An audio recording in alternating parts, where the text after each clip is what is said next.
¿Qué es la protección de datos? ¿Qué tan vulnerable es? ¿Cómo funciona? Estas y otras interrogantes vamos a tratar de despejar hoy en Forbes Ecuador. ¿Existe una receta para el éxito? Podríamos preguntárselo a ChatGPT, pero mejor te traemos a los maestros Jedi de los negocios y te contamos cómo lo hicieron En Interview, de Forbes Ecuador. Gracias y bienvenidos. Hoy nos acompaña Paul Rivera, gerente de optimización de procesos de seguridad de la información en Wibic Big Data. Él ha sido también profesor universitario y vamos a hablar justamente sobre la ley de protección de datos que fue aprobada en el 2021, las medidas que se han adoptado, medidas correctivas y el reglamento que recién entró en vigencia en el 2023. Paul, gracias por Muchas gracias, María Judith, un placer. Empecemos por lo más básico, ¿qué es la protección de datos? Es una excelente pregunta, ¿no? Quisiera tratar de explicarlo de una forma simple e histórica, ¿no es cierto? La protección de datos es el principio que permite que todo ciudadano sea dueño de su propia información. ¿Qué tipo de información? Su nombre, su edad, su dirección, sus preferencias sexuales, su religión, toda aquella información que lo define como ser humano. ¿Por qué es importante ese principio hoy? Pues desde que se genera el Internet, ¿no es cierto?, con el advenimiento de todas estas tecnologías, la gente empieza a utilizar estas herramientas tecnológicas y se da un flujo de datos y de información hacia todo el sistema, ¿verdad? Tu nombre, tu correo, tu edad, porque empiezas a utilizar estos productos tecnológicos. Conforme creció ese uso de estos productos tecnológicos, nuestros datos empezaron a viajar por el mundo, hasta que surgió una pregunta. ¿Cuál es el límite del uso de esos datos? ¿Y cuál es el límite del uso de esos datos? Exactamente, eso es lo que busca definir este principio de protección de datos que se legisla a través de estos cuerpos legales y lo que ahora tenemos en Ecuador, que es la Ley Orgánica de Protección de Datos Personales, ¿no es cierto? ¿Y cómo funciona? A Un ver, lenguaje fácil para que todos entendamos. sí, mira, la ley lo que busca es definir los principios generales que norman, que regulan lo que es un dato y cómo se protege, cómo se usa dentro de territorio ecuatoriano y fuera de territorio ecuatoriano en caso de que existan empresas que utilicen esos datos de residentes en Ecuador. ¿Qué pasa si no se usa la protección de datos? Pues pueden pasar muchas cosas, ¿no? Desde las más sencillas, diría yo, que es como que tú vas a tener bombardeos de llamadas telefónicas, correos no deseados, ¿no es cierto? En temas promocionales hasta las más complejas, que ha ocurrido ya aquí en Ecuador y en el mundo, que información sobre ti, tu familia, ¿no? Tus hijos, queda expuesta en bases de datos que se utilizan para fines desconocidos y a veces peligrosos, ¿no es cierto? ¿Qué datos, Paul, deben protegerse? En esencia todos. Recuerda una cosa, los datos son parte del individuo, ¿no es cierto? Cuando nos hacen una pregunta, ¿qué es un ser humano? Pues tú te defines a ti mismo como tu cuerpo, tus manos, tus ojos, pero ¿y tu nombre, tu apellido, tu tipo de sangre, tus rasgos genéticos, tu biometría, ¿no es cierto? Tu rostro, todo eso también te define a ti. Entonces, respecto a la pregunta, ¿qué tipos de datos deben protegerse? Son todos, aunque la ley los categoriza. Entonces, tú tienes aquellos datos de información personal, como son tu nombre, tu dirección de ubicación, y tienes otros datos que van creciendo en riesgo y sensibilidad. Por ejemplo, tus datos biométricos, como una fotografía con los patrones de tu rostro, como tu huella dactilar, y tienes otros datos más sensibles todavía, como tu religión, tus preferencias sexuales, etcétera, etcétera, ¿no? Entonces, todos estos datos, la ley los define de una forma que puedan ser gestionados de acuerdo a su criticidad y su riesgo, ¿no? Pero, por ejemplo, ¿cómo los proteges?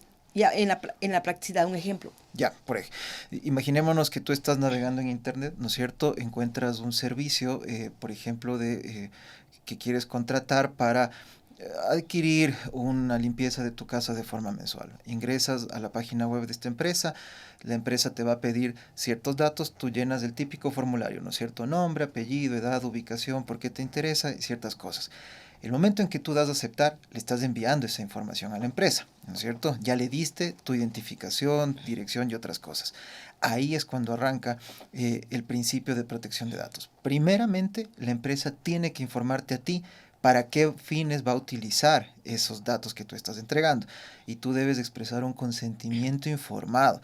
Debe ser súper claro. Es decir, te deben decir a ti si es que eso lo van a utilizar solamente para cotizarte el servicio o lo van a utilizar también para enviarte información promocional.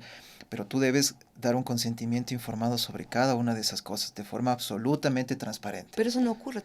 No ocurre, y justamente por eso es que va a ocurrir lo que ocurrió en Europa hace algunos años ya. Las empresas tendrán que ir adaptando sus procesos, porque ojo, una cosa es que la ley esté vigente y otra cosa es que ya se haya definido la superintendencia, ¿no es cierto?, en este sentido, porque lo que va a habilitar es eso, ya la ejecución del reglamento. Entonces el reglamento es muy claro. Tú como ciudadano tienes todo el derecho del mundo a algunas cosas. Primero, exigir que te den un detalle de cómo están haciendo el tratamiento de tus datos personales, de ahora y de hace 5 años atrás. Si tú puedes escribirle a un banco y decirle, oye, quiero que tú me indiques cuál es la trazabilidad de mi dato personal, cómo me aseguras que esto está custodiado. Puedes exigirle que te dé de baja de su sistema de base de datos. Eso a cualquier empresa con la El que ciudadano estés común y trabajando. corriente. Cualquier persona tiene derecho sobre su información. Y la empresa está obligada a responderte eso formalmente, a demostrarte que tus datos están siendo custodiados por medios formales. Y te pongo un ejemplo sencillo.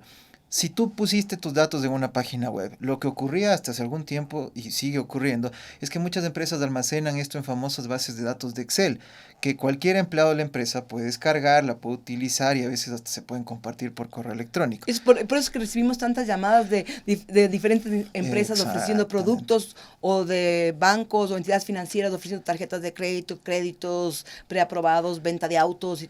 Por Exacto, eso.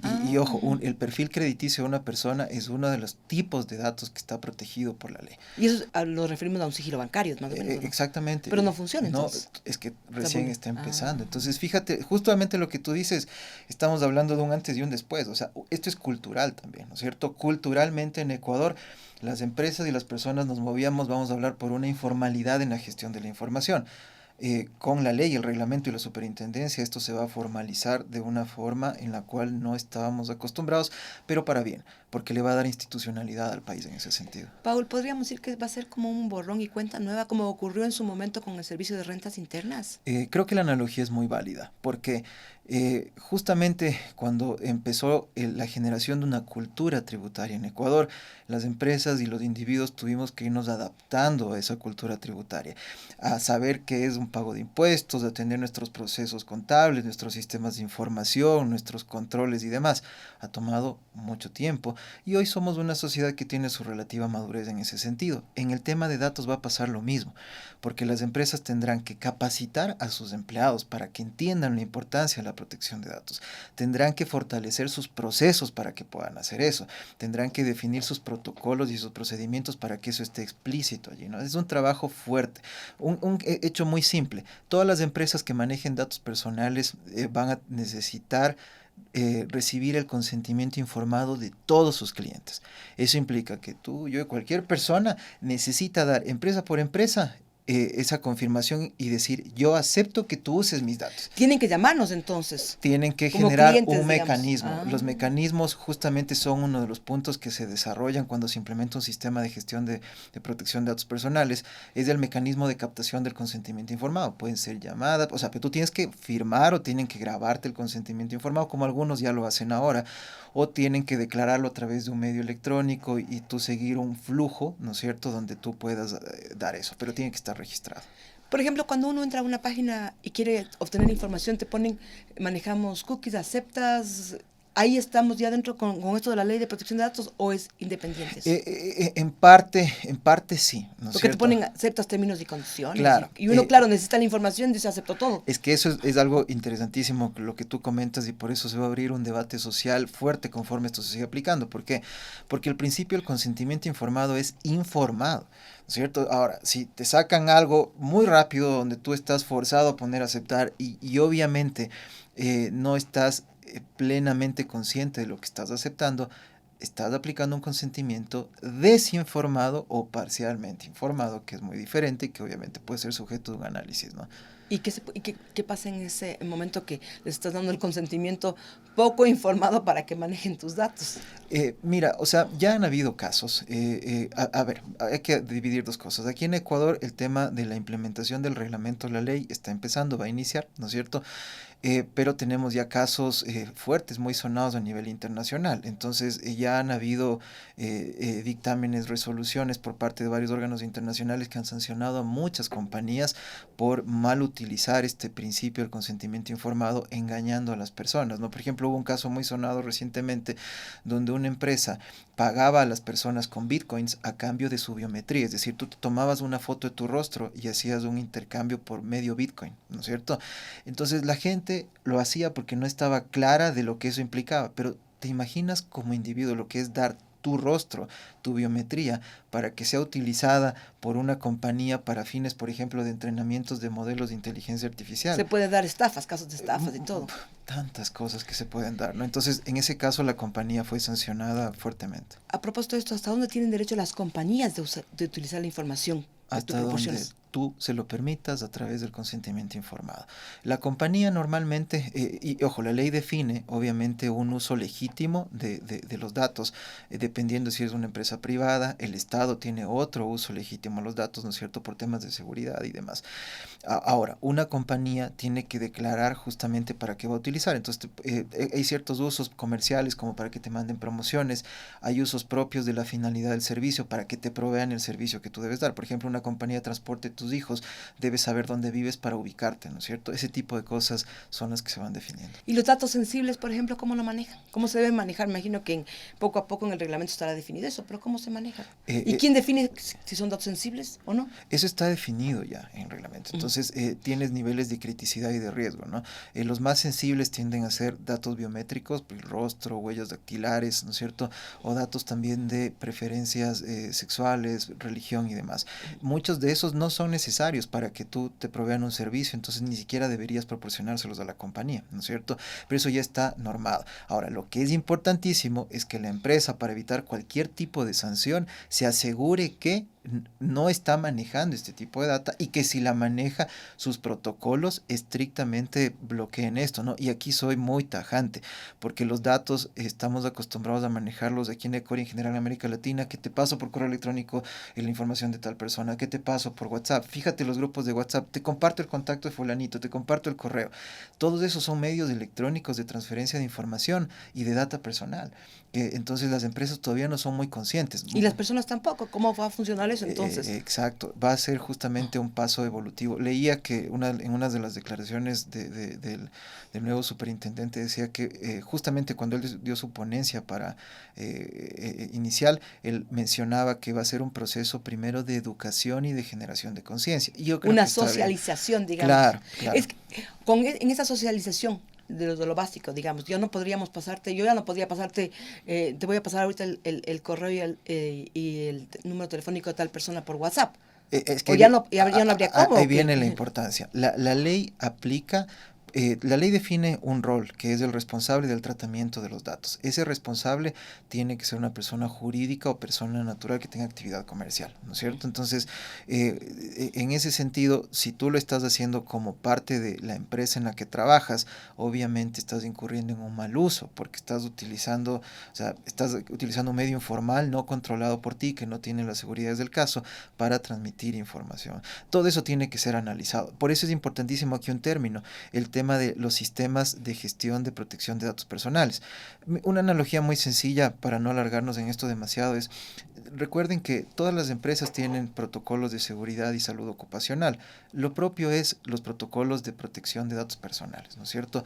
Tus empleados deben conocer cómo manejar esa información, en qué sistemas deben manejarlo y empezar a ser un poquito más formales como sociedad en ese sentido. ¿Puede el cliente revocar el permiso que dio en algún momento? Totalmente. Tú puedes exigir y tienen que demostrarte que eso fue o eliminado o anonimizado. Una forma de anonimizar tus datos es un procedimiento, ¿no es cierto?, informático a través del cual ya no puedes ser tú identificado, ni identificable, ni rastreable. Pero tu data, como por ejemplo el tiempo que permaneciste en una página web, se tiene, pero como un individuo sin identidad. Se sabe que un determinado individuo permaneció 5 minutos. Eso es legítimo para propósitos de investigación de mercado, pero no es legítimo que alguien sepa que tú estuviste como con tu nombre y apellido 5 minutos viendo algún tipo de ítem, ¿no? ¿Y qué parámetros son los que se deben manejar para no cruzar esa línea sensible, digamos? Esa es una pregunta importante. Tú como negocio tienes un uso legítimo, ¿no es cierto? Si ustedes son un medio de comunicación, pues ustedes tienen un uso legítimo. Por ejemplo, te envían, tú envías información a tus clientes, a tus lectores, ellos la leen y la reciben. Eso es legítimo, ¿verdad? Ahora, ¿qué sale de eso? Otros tipos de usos que no estén definidos por tu natural giro de negocio, ¿no es cierto? Entonces, eso es el primer punto. El segundo punto es que toda compañía en Ecuador, toda compañía, toda organización debe generar un protocolo o sistema de gestión de datos personales donde se definan estos parámetros, ¿no es cierto?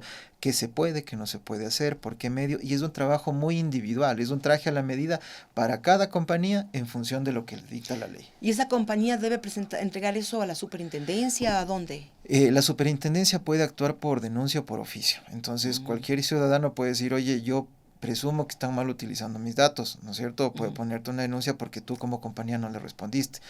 O la superintendencia puede actuar por su propio fuero y decidir, ¿no es cierto? ¿Cuáles serían las sanciones, las razones por las cuales la superintendencia o el cliente o la persona natural o jurídica puede decir no están haciendo un buen uso?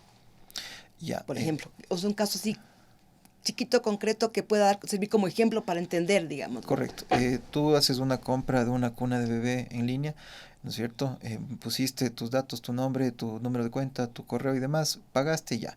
Nunca nadie te dijo que iban a utilizar esos datos para llamarte a ofrecer juguetes para promociones a la playa, hoteles y demás. Y resulta que después de 2 semanas estás recibiendo un mensaje por WhatsApp en donde te dicen, gracias por tu compra de la cuna de bebé, queremos comentarte que tenemos estas promociones. Pero tú nunca autorizaste eso. Como no lo autorizaste, no es legítimo y eso puede ser sancionado porque se está utilizando tu data personal para un uso promocional cuando tú lo único que querías era hacer una compra transaccional. ¿Quién es en realidad el responsable de la base de datos? Ya, buen punto. En la ley se definen algunos roles dentro de la compañía. La ley define que el responsable del tratamiento de los datos es la empresa, o sea, la persona jurídica. Ahora bien, dentro de esa empresa se debe designar un rol que se define como el delegado de protección de datos. Es un nuevo rol. No existe en las empresas. El delegado de protección de datos es el responsable de supervigilar que se cumpla la ley, la normativa, que los datos estén bien custodiados, evitar riesgos cibernéticos, fugas de información. Se encarga de eso, vive y respira para eso. Y entonces cuando llega una auditoría por parte de la superintendencia, debe estar en capacidad de demostrar eso. ¿Quién es el que responde ante la superintendencia? El delegado de protección de datos, ¿no es cierto? O DPO. Por ejemplo, en casos de empresas, yo como, digamos, yo María Judy Rosales, necesito contactarle a X persona para una nota en Forbes, como decir, ahí sí estoy haciéndolo como de manera institucional. Pero yo, ¿cómo la sabe la persona que está actuando a nombre de la empresa o ya a nombre de título personal? Porque yo también como María Judy Rosales puedo contactarte a ti para que me ayudes a solventar alguna duda que tengo. A ver. Es como un hilo, hay un hilo ahí muy fino. Exacto. En este sentido, la ley y el reglamento son bastante claros, ¿no? Entonces, no es que porque tú tengas una denuncia como empresa ya se te ejecuta una sanción. Tiene que ser estudiada y analizada y demostrada.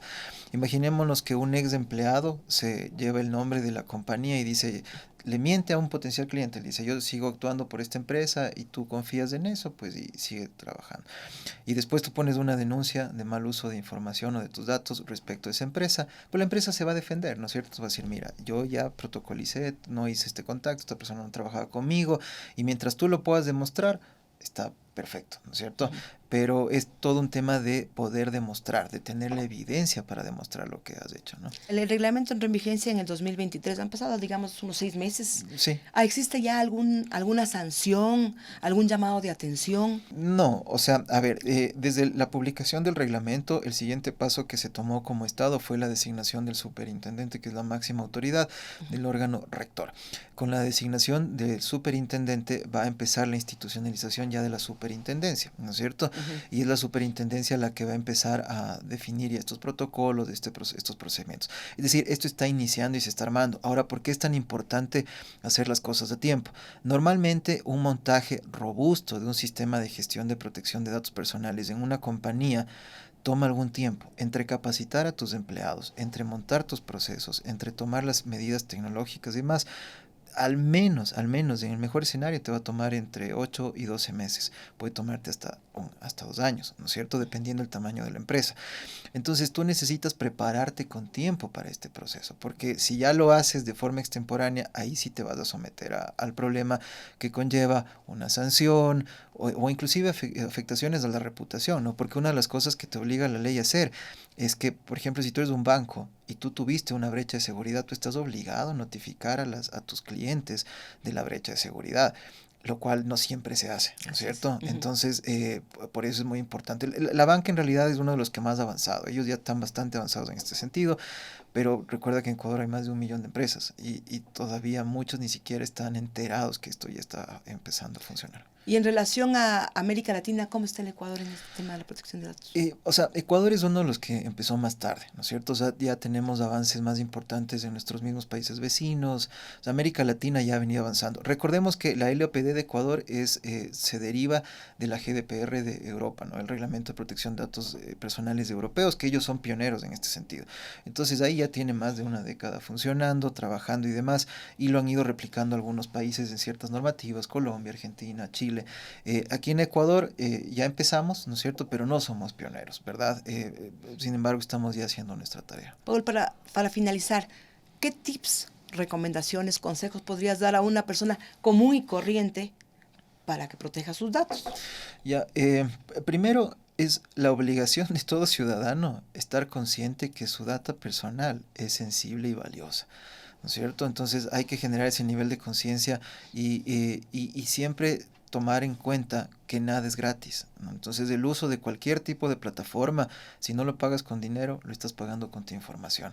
Y esa información alguien más la va a monetizar. Por lo tanto, tú tienes que estar seguro de tomarte el tiempo de leer cómo se la va a monetizar y qué van a hacer con eso. El primero. El segundo es mantener una identidad digital ordenada y controlada, que esto muy poca gente lo hace.